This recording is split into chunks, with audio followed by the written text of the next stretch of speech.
সূরা আস-সাজদা। রহমান রহিম আল্লাহ তাআলার নামে। আলিফ লাম মিম। সৃষ্টিকুলের মালিক আল্লাহ তাআলার কাছ থেকেই এ কিতাবের অবতরণ, এতে বিন্দুমাত্র সন্দেহ নেই।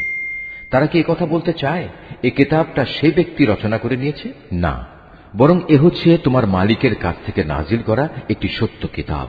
আমি এটা এই জন্য নাজিল করেছি যাতে করে এর দ্বারা তুমি এমন এক জাতিকে জাহান্নাম থেকে সাবধান করে দিতে পারো যাদের কাছে নিকট অতীতে তোমার আগে কোনো সতর্ককারী আসেনি। সম্ভবত তারা হেদায়েত লাভ করতে পারে। আল্লাহ তাআলা যিনি আকাশমালা, জমিন ও উভয়ের মাঝে অবস্থিত সব কিছু 6 দিনে সৃষ্টি করেছেন, অতঃপর তিনি আরশে সমাসীন হন। তিনি ছাড়া তোমাদের কোন অভিভাবক কিংবা সুপারিশকারী নেই। এরপরেও কি তোমরা বুঝতে পারছো না? আসমান থেকে জমিন পর্যন্ত সবকিছু তিনিই পরিচালনা করেন। তারপর সবকিছু তিনি উপরের দিকে নিয়ে যাবেন এমন এক দিনে যার পরিণাম তোমাদের গণনায় 1000 বছর। তিনি দৃশ্যমান ও অদৃশ্যের পরিজ্ঞাতা, পরাক্রমশালী ও পরম দয়ালু। তিনি যা কিছুই সৃষ্টি করেছেন সুন্দর ও নিখুঁত করেই সৃষ্টি করেছেন, এবং তিনি মানব সৃষ্টির সূচনা করেছেন মাটি থেকে। অতঃপর তিনি তার বংশধরদের তুচ্ছ তরল একটি পদার্থের নির্যাস থেকে বানিয়েছেন। পরে তিনি তাকে ঠিকঠাক করলেন এবং তার মধ্যে তিনি তার নিজের কাছ থেকে রূহ ফুঁকে দিলেন এবং তোমাদের জন্য তাতে কান, চোখ ও অন্তঃকরণ দান করলেন। তোমাদের খুব কম লোকই কৃতজ্ঞতা আদায় করে।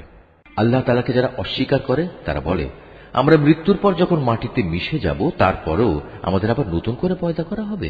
মূলত এরা তাদের মালিকের সাথে সাক্ষাৎকারের বিষয়টিকেই অস্বীকার করে। হে নবী, তুমি এদের বলো, জীবন হরণের ফেরেশতা যাকে তোমাদের মৃত্যুর ব্যাপারে দায়িত্ব দেওয়া হয়েছে অচিরেই তোমাদের জান কবজ করে নেবে। অতঃপর তোমাদের সবাইকে মালিকের দরবারে ফিরিয়ে নেওয়া হবে। হে নবী, যদি তুমি সে দৃশ্য দেখতে যখন অপরাধীরা নিজেদের মালিকের সামনে মাথা নিচু করে দাঁড়িয়ে থাকবে এবং বলতে থাকবে, হে আমাদের মালিক, আমরা তো আজ সব কিছুই দেখলাম এবং তোমার সিদ্ধান্তের কথাও শুনলাম। অতএব তুমি আমাদের আর একবার দুনিয়ায় পাঠিয়ে দাও। আমরা ভালো কাজ করব। এখন আমাদের পূর্ণ বিশ্বাস অর্জিত হয়েছে। আল্লাহ তাআলা বলবেন, আমি চাইলে প্রত্যেক ব্যক্তিকে হেদায়েত দিয়ে দিতাম, কিন্তু আমার পক্ষ থেকে সে ঘোষণা আজ সত্য প্রমাণিত হল। আমি মানুষ ও জিনদের মধ্যে থেকে এদের সবাইকে দিয়ে জাহান্নাম পূর্ণ করব। এই আয়াতটি যিনি তেলাওয়াত করবেন এবং যিনি এই আয়াতটির তেলাওয়াত শুনবেন তাদের সবাইকে এখানে একটি সাজদা আদায় করতে হবে। এটা ওয়াজিব। অতঃপর ওদের বলা হবে, যাও তোমরা জাহান্নামের শাস্তি আস্বাদন করো। যেভাবে তোমরা আজকের এই সাক্ষাৎকারের কথা ভুলে গিয়েছিলে, আমিও তেমনি আজ তোমাদের ভুলে গেলাম। যাও নিজেদের কৃতকর্মের প্রতিফল হিসেবে জাহান্নামের চিরস্থায়ী শাস্তি ভোগ করো।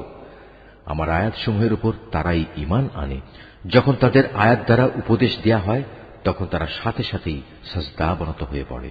উপরন্তু তারা তাদের মালিকের সপ্রশংস পবিত্রতা ঘোষণা করে এবং নিজেরা অহংকার করে না।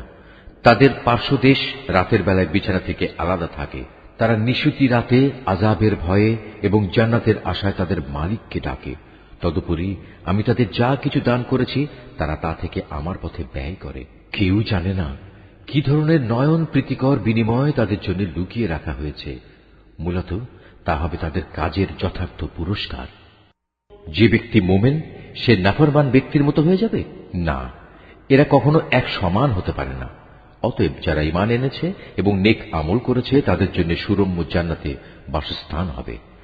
এই মেহমানদারি হবে তাদের নেক কাজের পুরস্কার যা তারা করে এসেছে।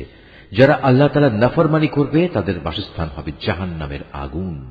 যখনই তারা সেখান থেকে বেরিয়ে আসতে চেষ্টা করবে তখনই তাদের ধাক্কা দিয়ে তার ভিতরে ঠেলে দেয়া হবে এবং তাদের বলা হবে, যাও আগুনের আযাব ভোগ করে নাও। তোমরা তো এ বিষয়কে মিথ্যা প্রতিপন্ন করতে। জাহান্নামের বড় আযাবের আগে আমি অবশ্যই তাদের দুনিয়ার ছোটখাটো আযাবও আস্বাদন করাবো, এ আশায় যে হয়তোবা এতে করে তারা আমার দিকে ফিরে আসবে। তার চেয়ে বড় জালেম আর কে হতে পারে যে ব্যক্তিকে তার মালিকের আয়াতসমূহ দ্বারা নসিহত করা হয় অতঃপর সে তা থেকে মুখ ফিরিয়ে নেয়। অবশ্যই আমি নাফরমানদের কাছ থেকে প্রতিশোধ নেব। রুকু ৩। হে নবী, তোমার আগে আমি মূসাকেও কিতাব দিয়েছিলাম, অতএব তুমি তার আল্লাহর সাথে সাক্ষাতের বিষয়টিতে কোন রকম সন্দেহ করো না। আমি যে কিতাব তাকে দিয়েছি তা আমি বনী ইসরায়েলদের জন্য পথ প্রদর্শক বানিয়ে দিয়েছিলাম। আমি তাদের মধ্যে থেকে কিছু লোককে নেতা বানিয়েছিলাম, তারা আমারই আদেশে মানুষদের হেদায়েত করত, যখন তারা অত্যাচারের সামনে কঠোর ধৈর্য ধারণ করেছে। সর্বোপরি তারা ছিল আমার আয়াতের উপর একান্ত বিশ্বাসী। অবশ্যই হে নবী, তোমার মালিক কিয়ামতের দিন সে সব কিছুর ফয়সালা করে দেবেন যেসব বিষয়ে তারা দুনিয়ায় মতবিরোধ করে বেড়াত।